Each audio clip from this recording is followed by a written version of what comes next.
Simpleng ulam pero mapaparami ka ng kanin dito. Mura na, masustansya pa. Simulan na natin sa tokwa. Iwain lang natin ito ng maninipis Ayan, gaya niyan. Then diretso na natin iprito. Ayan, tapos hintay lang natin hanggang maluto, hanggang maging brown.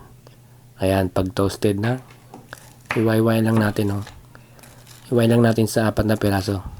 Ayan. Simpleng ulam lang to guys. Tsaka budget friendly. Pero sigurado ako, tataob ang kanin mo nito, yung kaldero nyo. Tapos simple at madali lang siyang lutuin.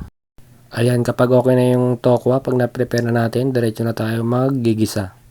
Ayan, bawang sibuyas.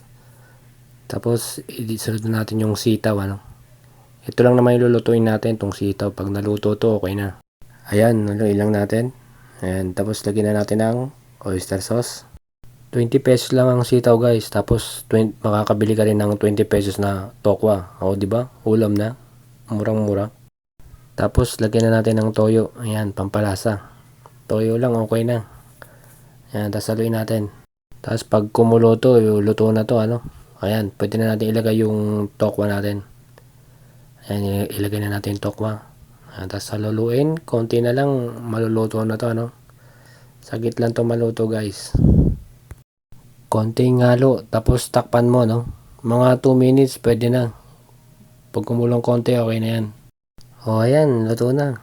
Yung kanin nyo, luto na ba? Ayan itsura pa lang, masarap na Ayan. Tapos maganda ka ng maanghang na sawsawan Pwedeng ulam, pwede rin pulutan Salamat po sa panonood. Kain po.